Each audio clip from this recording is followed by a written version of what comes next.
I didn't think it was possible, but there is a software technology that is irritating me more than Slack. What is it? It's Zoom. I am totally zoomed out. Zoom at work, all of the meetings are being held on Zoom, right? And because everybody is basically remote now, there's twice as many meetings. So that's twice the number of times in a day that I'm on Zoom. As far as my personal life outside of work, everybody wants to meet up on Zoom. All the parties and social get-togethers are taking place on Zoom. Even the spiritual side of my life, right? All the congregation meetings, anything associated with like Bible study is being held on Zoom. And when your profession is that of being a web developer, everybody assumes that you're an expert on every type of technology. So all of these Zoom meetings that are taking place outside of work being hosted a lot of the times by me. So I can't take a break from Zoom if I wanted to. So I'm zoomed out. I'm tired of Zoom. I have Zoom fatigue. I don't need to see a doctor to understand that I'm diagnosed with this. This is what I have. So is Zoom fatigue real?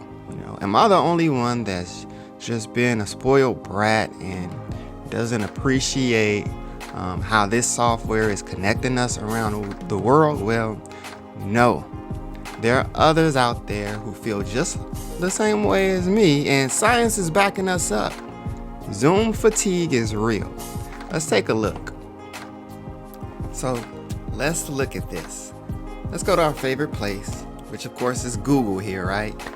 And let's see what we get if we look up Zoom, particularly Zoom fatigue, and look at the Google search. Google doesn't lie here, right?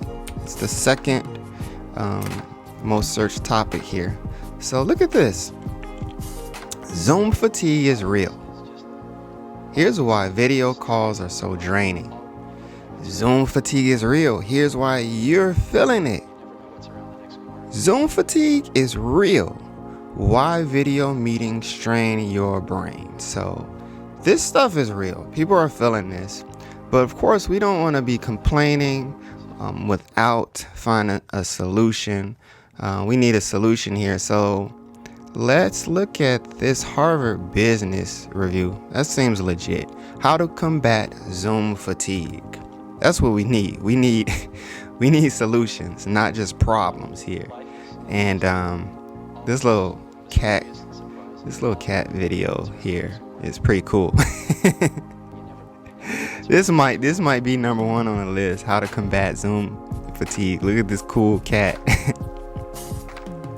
All right, so we get the basic gist of what's going on here. Why do we find video calls so draining? And there's a bunch of different reasons why. There's cognitive overload, where you have to just focus on so many things, and you can't really make eye contact with the person. You can't really relax on these meetings. So we'll look at some of that here. So here's the first one. How to combat Zoom fatigue. Avoid multitasking. And so that's what they're talking about here. You have to turn certain parts of your brain off and on for different types of work. And switching between these tasks can cost you, as it says, as much as 40% of your productive time. So this is what's happening on Zoom.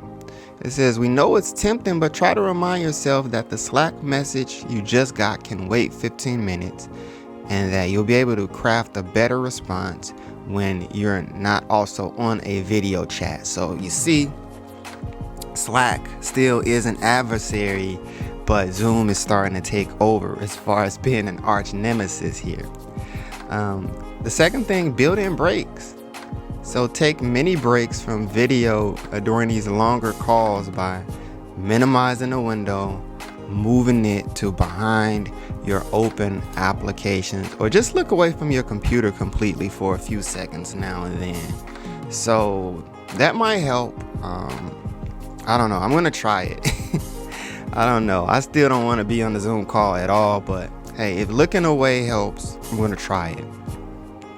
Reduce on-screen stimuli. So it says research shows that when you're on video, you tend to spend the most time gazing at your own face.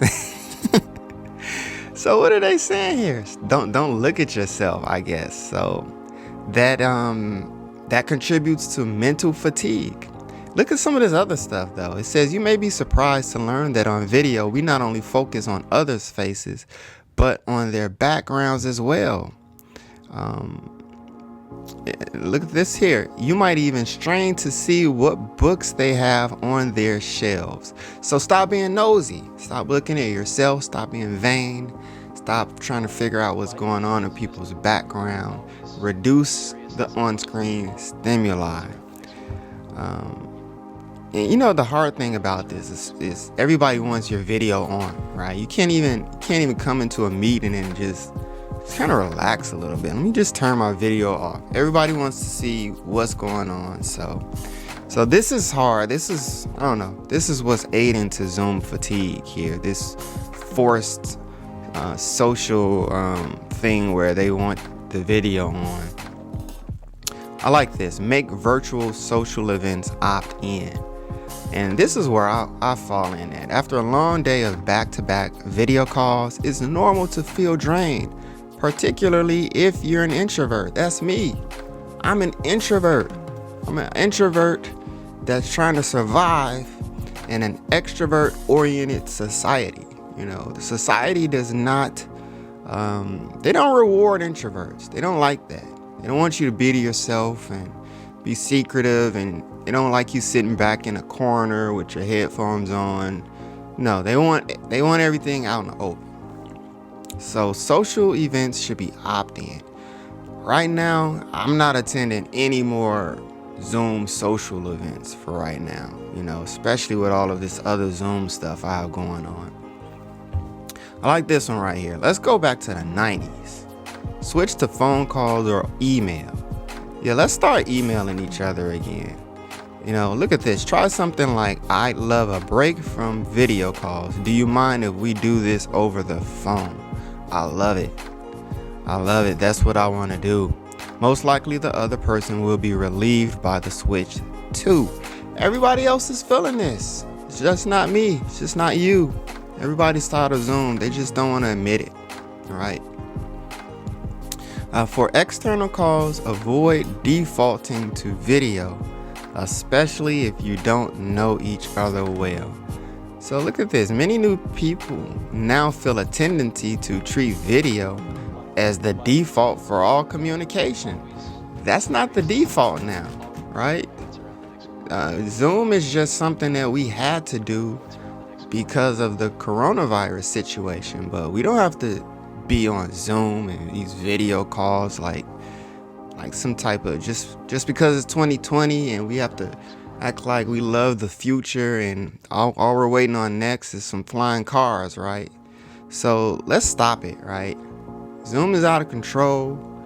Zoom fatigue is real. I've diagnosed myself. Harvard Business Review has given us some things we can combat it with, but hey, maybe you found something else, right? Let me know in the comments below here. How are you combating this Zoom fatigue? If you're not subscribed to this channel, go ahead and hit that subscribe button.